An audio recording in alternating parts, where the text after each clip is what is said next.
por medio de sus ministros, en la solemne ofrenda de este tirio, hecho con cera de abejas. Aquí estamos otra vez porque quiero contaros cosas de los diáconos. El caso es que hoy me gustaría hablaros de los ángeles. De los ángeles porque desde el principio, sobre todo en textos litúrgicos y en el arte, se ha visto en el ministerio de los ángeles una similitud con lo que después sería el ministerio diaconal. Ojito, no a nivel ontológico, ya sé que yo soy muy angelical, pero no estoy hablando de que los diáconos seamos como ángeles, sino que nuestra misión se asemeja mucho a la misión que tienen ellos en la historia de la salvación. ¿Qué quieres? Que estoy grabando. Hala. Thor, ahora no es el mejor momento. Venga, no. Vamos, me vas a llenar de pelos. Si hay una imagen del ángel que atraviesa toda la escritura, esa es la de mensajero y la de servidor. La palabra griega angelos, que es de la que viene nuestra palabra ángel, significa precisamente eso, mensajero, enviado. Y es este primer rasgo que aparece en la Biblia. Por ejemplo, si pensamos en la anunciación del ángel Gabriel a María, que le dice esta gran noticia, ¿no?, de que va a ser la madre de Dios. O también esos ángeles que aparecen en la noche santa de la Navidad y les dicen a los pastores que ha nacido el Mesías. O también esos ángeles que en el momento de la resurrección pues les dicen a las mujeres: no tengáis miedo, buscáis a Jesús, el crucificado no está aquí, ha resucitado. Pero la Escritura no solo los presenta como heraldos, sino que también los presenta como servidores, ¿no? En la carta a los Hebreos incluso se habla de ellos como los espíritus servidores enviados en ayuda de los que han de heredar la salvación, subrayando su servicio humilde al plan divino. Es importante distinguir dos cosas. Por un lado, los ángeles son criaturas, pero por otro también ser ángel designa una función, no la de mensajero, la de servidor. No hay que confundir la belleza de la criatura angélica, sino que estamos hablando de que el simbolismo en relación con el diácono es más, no en el sentido ese literal, sino en el sentido de que el diácono comparte con los ángeles una similitud funcional: servir y anunciar en la vida litúrgica y en la vida de la Iglesia. Ahora bien, si los ángeles son en la Biblia mensajeros y servidores, el diácono es quien en la Iglesia actualiza ese ministerio de servicio y anuncio dentro de la liturgia y de la vida cristiana. La palabra diácono proviene del griego diáconos, que significa el que sirve, el que atiende la mesa.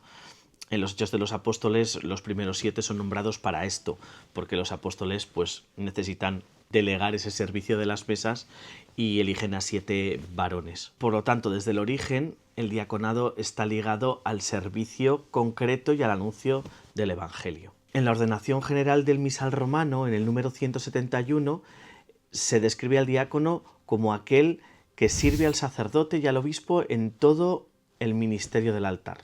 Proclama el Evangelio, puede predicar la homilía y distribuye la comunión al pueblo. Es decir, su lugar natural es la liturgia, ¿no? Y en la liturgia es estar a caballo entre la palabra y el altar, que son los dos polos entre el anuncio y el servicio. Cuando proclama el Evangelio, no habla en nombre propio, hace como el ángel de la Anunciación, presta su voz a Dios para que resuene su palabra. Y cuando sirve el cáliz o prepara el altar, recuerda que la salvación se anuncia también con los gestos humildes, con los gestos de servicio. Su voz proclama, sus manos sirven. Es de alguna manera un ángel visible, salvando las distancias en medio del pueblo de Dios, no por su naturaleza, sino por su misión, como hemos dicho antes. La Iglesia, por tanto, ve en el diácono una participación específica en el ministerio de servicio de Cristo. No es un ayudante ocasional, es un ministro ordenado que hace presente en la liturgia y en la vida diaria el modo en el que Dios mismo sirve, se comunica. Te rogamos, Señor, que este cirio consagrado a tu nombre arda sin apagarse para destruir la oscuridad de esta noche. En la noche santa de la Pascua, la Iglesia entera está esperando con ansia un anuncio, el anuncio que los ángeles en la primera Pascua cristiana, después de la resurrección de Jesús, hicieron a las mujeres. Y ese anuncio en la liturgia se expresa en lo que conocemos como el pregón pascual. Es un himno precioso de luz y de gozo que proclama el diácono como ministerio propio.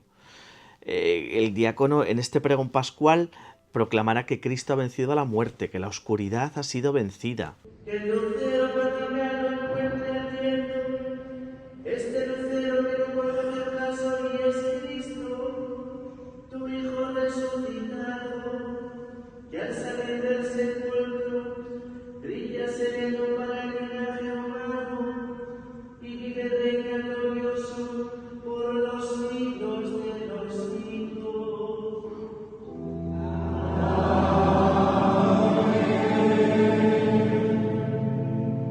En el pregón pascual el diácono no habla de sí mismo, anuncia lo que ha visto y cree lo que proclama. De hecho, si hay un diácono, él mismo canta el anuncio pascual o lo proclama un cantor. Cuando no hay diácono, el canto puede ser asumido por un presbítero o por un cantor, pero el signo pleno se alcanza cuando el diácono, servidor del misterio pascual, anuncia la victoria del resucitado con la solemnidad del ángel junto al sepulcro. Podríamos decir que el pregón pascual une dos ministerios, el del ángel y el del diácono. El ángel en el amanecer de la Pascua comunica a las mujeres la resurrección y el diácono en la noche santa proclama cómo la luz de Cristo disipa las tinieblas.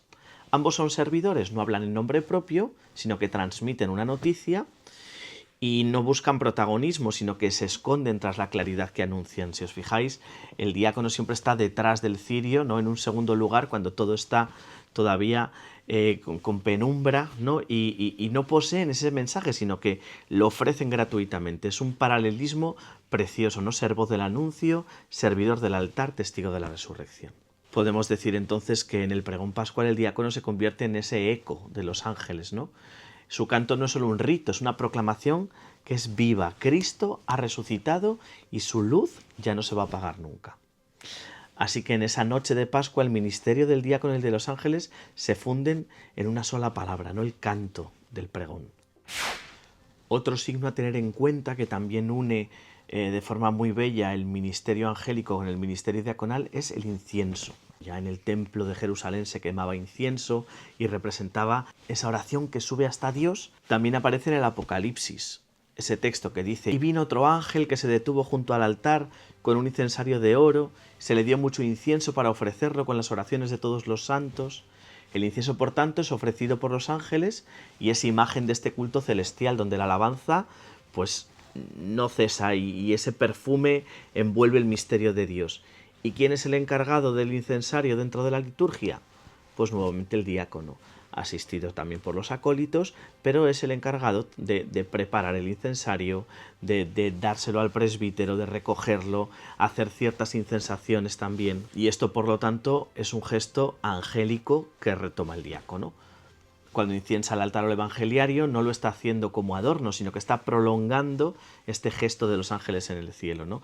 En el ceremonial de los obispos aparece, ¿no? Así, por tanto, el diácono eleva con el incienso esas súplicas del pueblo, que también es otra de las tareas del diácono, el recoger las súplicas del pueblo y entregarlos como el ángel del Apocalipsis, ¿no? Une lo visible y lo invisible, la tierra y el cielo, el servicio y la gloria. El humo que asciende no solo simboliza la oración, también envuelve la presencia del misterio, es como velar aquello que no nos es accesible del todo. Y entonces, ante el altar, el incienso manifiesta a Cristo presente. Ante el Evangelio, manifiesta también a Cristo que está presente en su palabra. Y ante la asamblea, cuando el diácono inciensa también a los ministros y a la asamblea, es Cristo que vive en su pueblo. De hecho, es muy frecuente encontrar en la historia del arte también a muchos ángeles representados con incensarios y muchas veces también con la estola cruzada o con la dalmática, significando pues ese ministerio de servicio que tienen los ángeles al igual que lo tienen los diáconos. Un ejemplo muy clásico es Frangélico, que en varias de sus anunciaciones los ángeles tienen esas túnicas que evocan la dalmática, ¿no? El Ordo ad Diaconum Faciendum bizantino describe la función del diácono como aquella de los serafines que sirven al trono del Altísimo.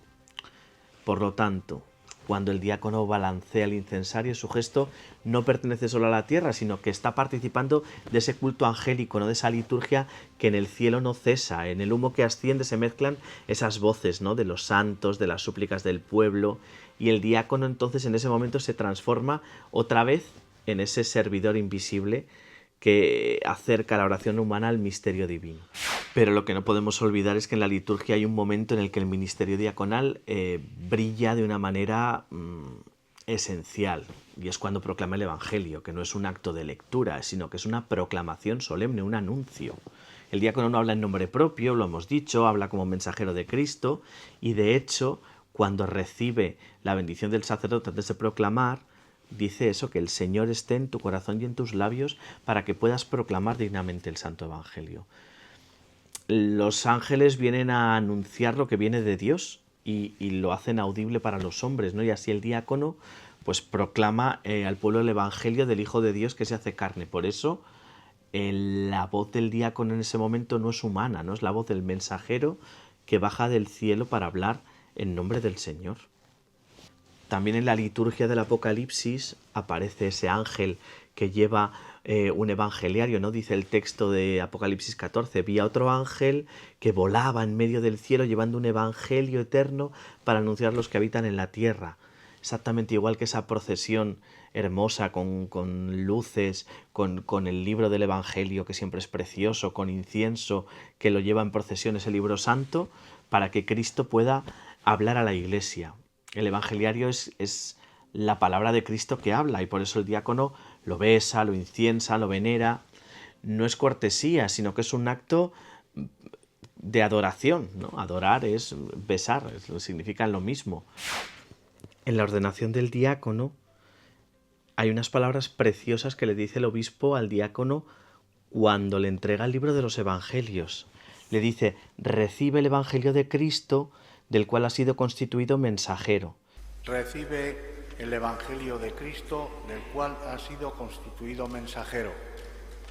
Convierte en fe viva lo que lees, y lo que has hecho fe viva, enséñalo, y cumple aquello que has enseñado. Es esa definición pura del ministerio angélico. Anuncia la palabra y sirve al misterio que estás proclamando.